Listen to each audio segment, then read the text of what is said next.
Hey beautiful people, Hoodie here. Hope you're well. A few weeks ago I made this video about the artist's first trade-off, and it was about having to make a decision. Do you actually want to earn a living from being an artist, or do you actually want to have a job and live a good life and then just keep the passion that you have for whatever it is? And I was talking and giving stories about what I was doing in my music, in some of the books that I've written, and any sort of creative endeavor. Really, I was trying to put it back, and that's because I've been working on just been collecting a lot of my thoughts, and I created a little booklet. I'm not going to call it a book, it's tiny, but it's a thing, just thinking about all the different aspects of artistry and creativity, and how I could share what I've learnt along the way of writing songs since I was 20 years old, and writing books and all the different things that I do, and how I can share some of the learnings that I've had in that regard with a lot of other people. So today I want to talk about something, it's probably the next step, and all of this I've shared in that little book. It's called The Artist Mirror. I probably sell 10 copies. I don't think anybody's really going to be falling over themselves to buy a copy of it, but it really has some incredible stuff in there. But I want to share one of the biggest lessons I've learned in that book, or through writing that book, and that is what happens at stage 2, right? So the next stage of it. And what I'm talking about here is what happens when you actually write something or create something that is really good. So your first time you create something good, and a few things happen at that point, right? Is you actually feel like you've achieved something. You've written a song which is actually worthy of attention, right? Something that is worthy of worthy of attention. You think, hey, this might just be the thing that gets me noticed, or any of that sort of stuff. And sometimes it gets you a little bit of notice, sometimes it goes huge, who knows, but it's something that you feel is worthy. And for me, really interesting thing happens at that point, is that, and I don't know if this is my own anxieties or any of the other mental health issues I'm sure I've got running around in my head, but I have this overwhelming sense every single time I do something that I think is really good. I have this overwhelming sense of I'll never be able to do that again. And I think I once heard a speech from a lady that wrote Eat, Pray, Love. I think it was one of her first books, and it was huge sensation, and she sort of said, I'll never be able to live up to that again. And it's a terrible feeling. It really is a feeling like I've done something, but hey, that's the last time I'll ever be able to do it.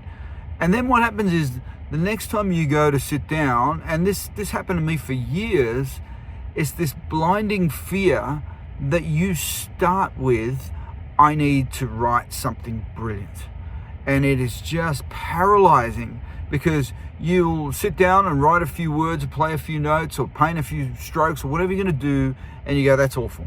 And you just scrap it.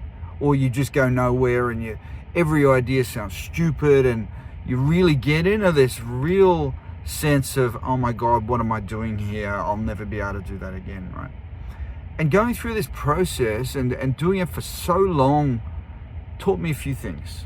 And the first is, sometimes that first piece of work that you were so proud of maybe wasn't as polished as it ended up being at the start. Maybe it started as just a dodgy idea or a mistake or something like that, and it just started as a really simple thing, and it was the craft of fleshing it out, creating it, rounding out the edges, making that thing into the work of art it became, that you forget once it's done, because you're excited, right? And you just think, man, that's what I'm capable of.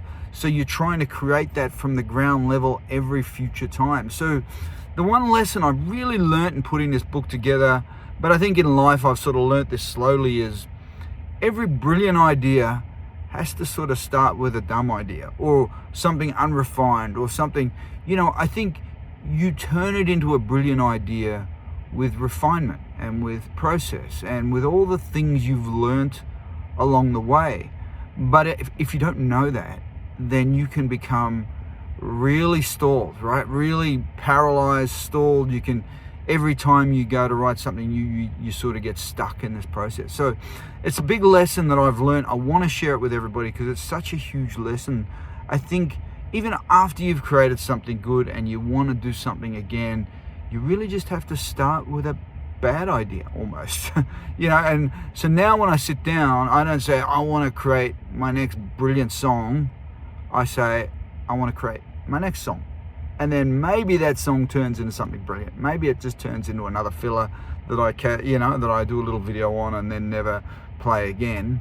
But sometimes it's a bit bigger than that, and I'll turn it into something, and I'll know, hey, this is going to hang around. I'll be playing this in 2-3 years time. So look, I just wanted to share that little story with you. If you're in a creative process, whether it be in the corporate world or as an artist, don't get stuck by trying to create your next brilliant idea. Just create any idea and then work on making it brilliant, because that's the key to having multiple brilliant ideas. Otherwise, you're just a guy that got it right once.